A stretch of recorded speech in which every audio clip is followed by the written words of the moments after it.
प्रधानमंत्री मोदी में कोई दम नहीं है, यानी मजबूती नाम की चीज नहीं है।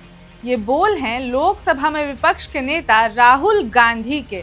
नमस्कार, मैं रिचा और हाल ही में हुई एक सर्वे में पीएम मोदी को लोकतांत्रिक देशों के सबसे लोकप्रिय नेताओं की सूची में पहले स्थान पर रखा गया है। गौर करने की बात यह है कि पीएम मोदी न सिर्फ सबसे लोकप्रिय नेता चुने गए हैं, बल्कि उन्होंने अच्छे खासे अंतर से दूसरे नेताओं को पीछे छोड़ दिया है। इस सूची में अमेरिका के राष्ट्रपति डोनाल्ड ट्रंप 8वें स्थान पर हैं और उनकी अप्रूवल रेटिंग 45% से भी कम है, जबकि प्रधानमंत्री मोदी को 75% रेटिंग मिली है, जो सबसे ज्यादा है। सर्वे का data US business intelligence company morning consult ने शुक्रवार को जारी किया, लेकिन शुक्रवार को ही नेता प्रतिपक्ष राहुल गांधी ने प्रधानमंत्री मोदी को लेकर एक बार फिर अपमानजनक भाषा का इस्तेमाल किया। राहुल गांधी ने शुक्रवार को दावा करते हुए कहा कि वे प्रधानमंत्री नरेंद्र मोदी से कई बार मिल चुके हैं और उनमें कोई दम नहीं है, यानी प्रधानमंत्री में कोई दम नहीं है। उन्होंने बहुत ज्यादा महत्व दे दिया है, जबकि हकीकत में ऐसा कुछ नहीं है। राहुल गांधी ने ये दावा भी किया कि प्रधानमंत्री मोदी से 2-3 बार मिलने और उनके साथ एक ही कमरे में बैठने के बाद उन्हें समझ आ गया था कि प्रधानमंत्री नरेंद्र मोदी उनके लिए कभी भी बड़ी समस्या नहीं रहे। अब जहां एक तरफ विश्व में प्रधानमंत्री मोदी को सबसे ज्यादा लोकप्रिय और पावरफुल होने का तमगा दिया गया है, वहीं अपने ही देश में ऑपोजिशन के बड़े लीडर के मुंह से देश के प्रधानमंत्री के लिए ऐसे शब्द कितने सही हैं, इसको आप जरूर बताइएगा। पर उससे पहले हम आपको देश में प्रधानमंत्री मोदी और राहुल गांधी का क्या कद है, उससे भी अवगत कराते हैं। कद से यहाँ मतलब है पॉलिटिकल स्ट्रेंथ। तो आपको बता दें कि साल 2014 में बीजेपी ने नरेंद्र मोदी को पीएम का चेहरा बनाया, जिसके बाद नरेंद्र मोदी बीजेपी के लिए मील का पत्थर साबित हुए।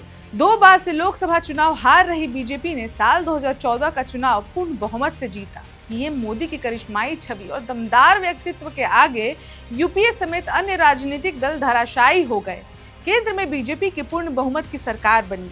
पीएम मोदी के नेतृत्व में 2019 के लोकसभा चुनाव में भी बीजेपी ने प्रचंड बहुमत से जीत दर्ज की।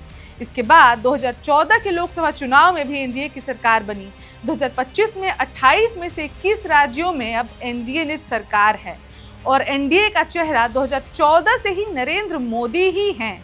ये तो सबके सामने है और नरेंद्र मोदी ही वो चेहरा है जिनके बारे में ये नरगल बयानबाजी राहुल गांधी कर रहे हैं। अब कांग्रेस की सरकार फिलहाल मात्र 3 राज्यों में है। नॉर्थ में हिमाचल को छोड़ दें तो बाकी दोनों साउथ के राज्य हैं, तो क्रेडिट राहुल गांधी को तो वैसे भी बिल्कुल नहीं मिलेगा। देश में भाजपा के 240 एमपी हैं, यानी कि मेंबर ऑफ पार्लियामेंट, और कांग्रेस के 99। यहाँ मैंने गठबंधन हटा भी दिया तो भी राहुल गांधी कहीं से भी प्रधानमंत्री मोदी के आसपास तो भटक भी नहीं सकते हैं। फिर किस आधार पे वे प्रधानमंत्री मोदी के लिए ऐसी बातें कर देते हैं, अब ये तो वे ही बता सकते हैं।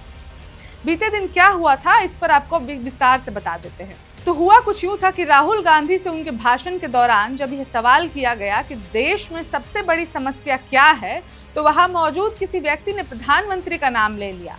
इस पर उन्होंने कहा, पीएम नरेंद्र मोदी कोई बड़ी समस्या नहीं है, मीडिया वालों ने सिर्फ गुब्बारा बना रखा है। मैं उनसे मिल चुका हूं, उनके साथ कमरे में बैठा हूं, बस शोबाजी है, कोई दम नहीं है। हालांकि यह पहली बार नहीं है कि राहुल गांधी ने पीएम के लिए इस तरह की भाषा का इस्तेमाल किया है। वे पहले भी ऐसा कई बार कर चुके हैं। राफेल फाइटर जेट सौदे को लेकर राहुल गांधी ने चौकीदार चोर है कहा था। हालांकि बाद में उन्हें सुप्रीम कोर्ट में इसके लिए माफी भी मांगनी पड़ी थी। चीन के मुद्दे पर भी राहुल ने पीएम मोदी के खिलाफ आपत्तिजनक शब्दों का इस्तेमाल किया था और कहा था कि प्रधानमंत्री नरेंद्र मोदी चीन को लेकर बोलने से डरते हैं। इतना ही नहीं, कांग्रेस नेता ने आर्थिक मुद्दों को और हिंडनबर्ग मामले में भी गलत शब्दों से पीएम मोदी को संबोधित किया था। अब राहुल गांधी न सिर्फ देश की सबसे पुरानी पार्टी के सांसद हैं, बल्कि लोकसभा में विपक्ष के नेता भी हैं।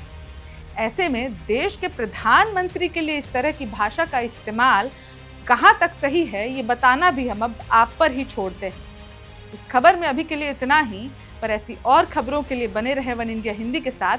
धन्यवाद। Subscribe to One India and never miss an update.